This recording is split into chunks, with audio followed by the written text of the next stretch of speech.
বাড়িতে অতি সহজেই তৈরি করে নিন খেজুর গুড়ের রসগোল্লা।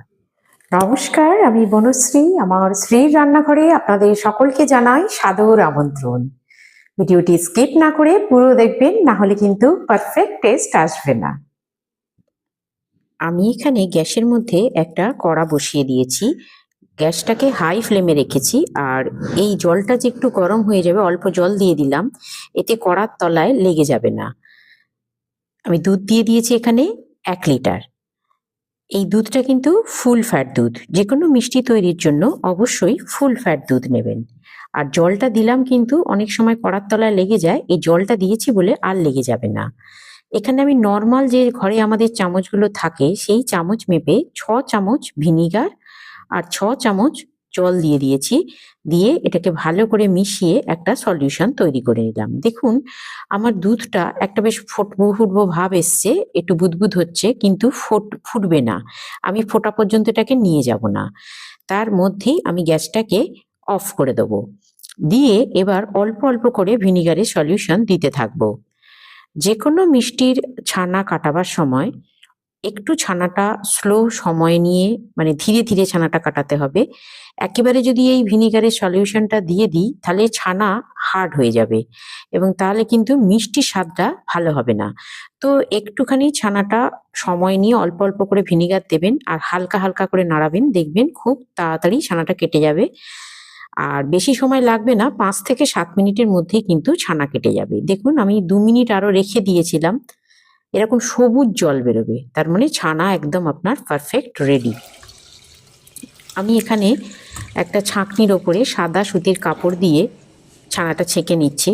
আপনারা কিন্তু এখানে কিন্তু আমি ছানাটাকে একটু জল দিয়ে ভালো করে ধুয়ে নিচ্ছি, যাতে ভিনিগারের টক ভাবটা চলে যায়। আর বেশি চাপাচাপি করবেন না, একটু হালকা প্রেস করে আর একটা ছাঁকনির মধ্যে রেখে একটা ভারী কিছু চাপা দিয়ে বেশিক্ষণ রাখার দরকার নেই, 10 থেকে 15 মিনিট রাখলেই হবে। বেশি রেখে দিলে ছানা শক্ত হয়ে যাবে। এখানে আমি একটা বড় 5 লিটারের কুকার নিয়ে নিয়েছি। রসগোল্লা সবসময় একটু ডিপ পাত্রে তৈরি করতে হয়, নালে কিন্তু রসগোল্লা চ্যাপ্টা হয়ে যায়। আপনাদের কাছে যদি এরকম ডিপ পাত্র না থাকে তাহলে আপনারা কুকারই করবেন, নালে বড় ডেচকিও নিতে পারেন। আমি কুকারটা হাই ফ্লেমে দিয়ে দিয়ে দিলাম নর্মাল যে কাপগুলো থাকে তার 4 কাপ জল, আর ওই কাপেরই 1.5 কাপ খেজুরের গুড়। আমি 4 কাপ জল দিয়েছি, 1.5 কাপ খেজুরের গুড় দিলাম, দিয়ে আবার ওই কাপে আর 1 কাপ দিয়ে জল দিয়ে দিচ্ছি, অর্থাৎ মোট আমি এই কাপের 5 কাপ জল দিলাম। 5 কাপ জল আর 1.5 কাপ গুড় দিয়ে বেশ ভালো করে আমি একটা হাতা দিয়ে গুড়টাকে মিশিয়ে দিয়ে এবার এটাকে আমি ফুটতে চাপা দিয়ে দেবো কুকারটা দিয়ে। আমি কিন্তু কুকারের গার্ডারটা বা সিটি কিছু আটকালাম না, খালি কুকারের ঢাকা দিয়ে এটাকে ফুটতে দিলাম। আমি যে ছানাটা তৈরি করেছিলাম সেটা ওয়েট করে দেখাচ্ছি, মোট 221 গ্রাম, এটা কিন্তু সলিড ছানা হয়েছে। এবারে একটা বড় থালার মধ্যে আমি ছানাটাকে নিয়ে নিলাম, নিয়ে হাতের এই অংশটা দিয়ে আমি একটুখানি ছানাটা মেখে নেব। আমি এই অংশ দেখালাম, আপনার হাতের আঙুল বা অন্য যে কোনো অংশ যেভাবে হোক আপনার ছানাটা সুন্দর করে মোলায়েম করে মেখে নেবেন। আমার ছানাটা মাখা হয়ে গেছে। এখানে দিয়ে দিচ্ছি 1 চামচ গুঁড়ো দুধ। গুঁড়ো দুধ দিলে স্বাদ খুব ভালো হয়। দিলাম 1 চামচ ময়দা।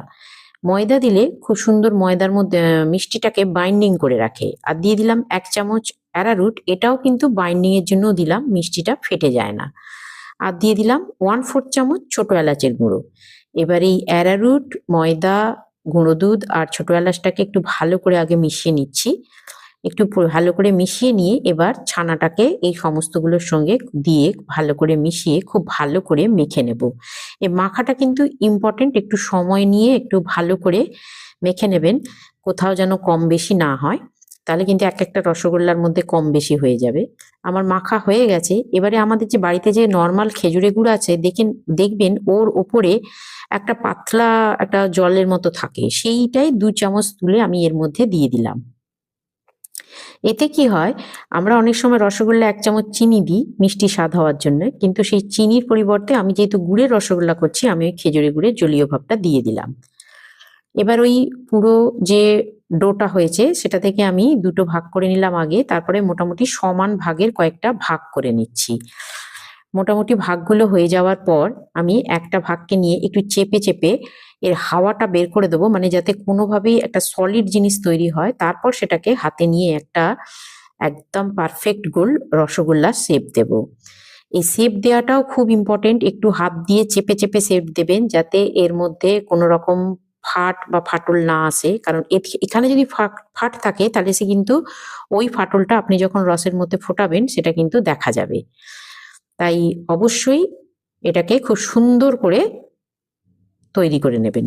আমার গুড়টা এদিকে ফুটে গেছে, এবার আমি থালার মধ্যে যে রসগোল্লাগুলো ছিল সেটা কিন্তু একবার করে পাকিয়ে এর মধ্যে দেবেন, কারণ থালায় রাখার ফলে দেখবেন একটা চ্যাপ্টা চ্যাপ্টা ভাগ এসেছে থালার যেখানটা ছিল, সেই জায়গাটা আরেকবার পাকিয়ে নেবে এর মধ্যে দেবেন। দিয়ে এবার আমি কুকারে সিটিটা আটকে দিচ্ছি, দিয়ে এটাকে আমি হাই ফ্লেমে 2টো সিটি দেব।